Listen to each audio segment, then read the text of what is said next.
The President's critical policy initiatives in the development sphere, while laudable, have not targeted poverty alleviation effectively.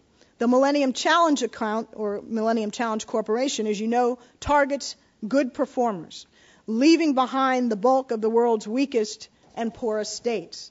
Only 16 of the Millennium Challenge account compact countries, of the 16 MCA countries, none are critically weak states. 5 only are weak states, and none are states to watch. And those compact countries that are weak are Lesotho, Madagascar, Mali, Mozambique, and Tanzania.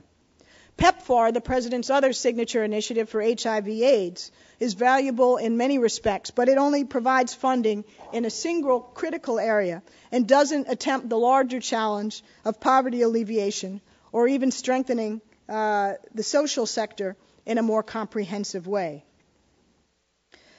The next point is perhaps obvious, but given some of the mistakes we've made in our state-building efforts in various parts of the world, it hasn't always been embraced.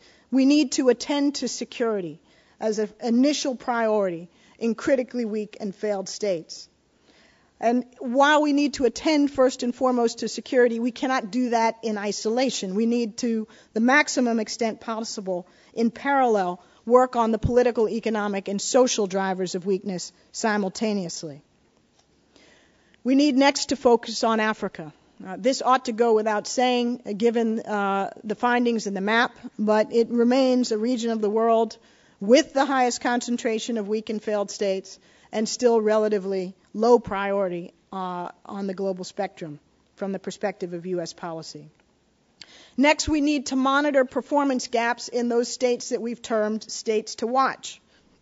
The United States should pay attention to these gaps, even in countries that we are accustomed to thinking of as relatively effective states and performing relatively well, may even be economic or military or other forms of competitors. But we need to recognize that pockets of weakness in these states, however large and intractable they may be, have the potential to bleed over into other areas and create the sort of events that would be problematic for those states as well as for U.S. national security.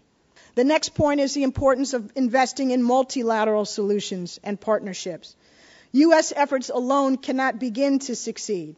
They have to be augmented by and coordinated with other partners in multilateral institutions.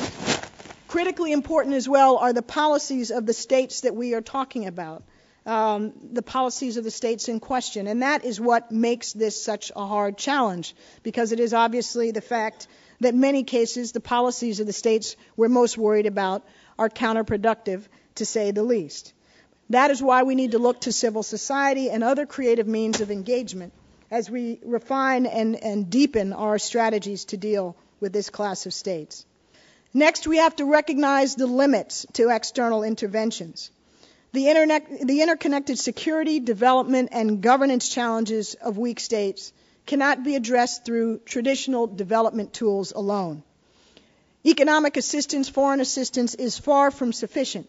While we need to increase it, we need to combine that with investments in security, such as peacekeeping investments, expanded trade and market access, as we discussed with Congressman Smith, democracy promotion, investments in the rule of law, and other aspects of security sector reform.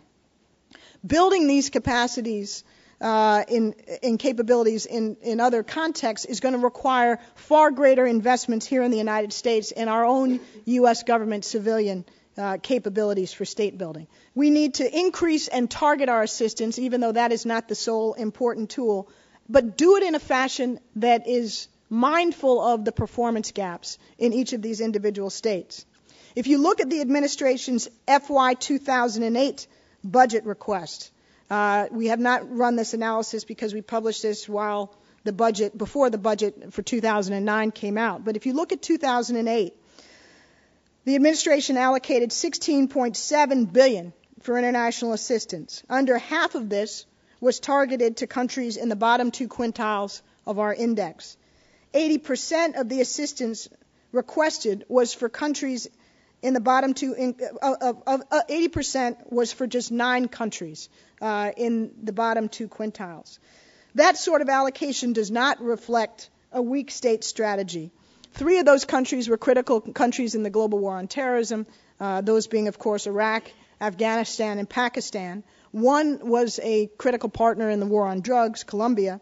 And the 5 others were massive PEPFAR recipients, HIV/AIDS initiative recipients: Ethiopia, Nigeria, Uganda, Tanzania, and Zambia, where if you were to graph the proportion of our assistance to these critically weak or weak states that was in the one category of HIV/AIDS, it would overwhelm the rest of the assistance budget.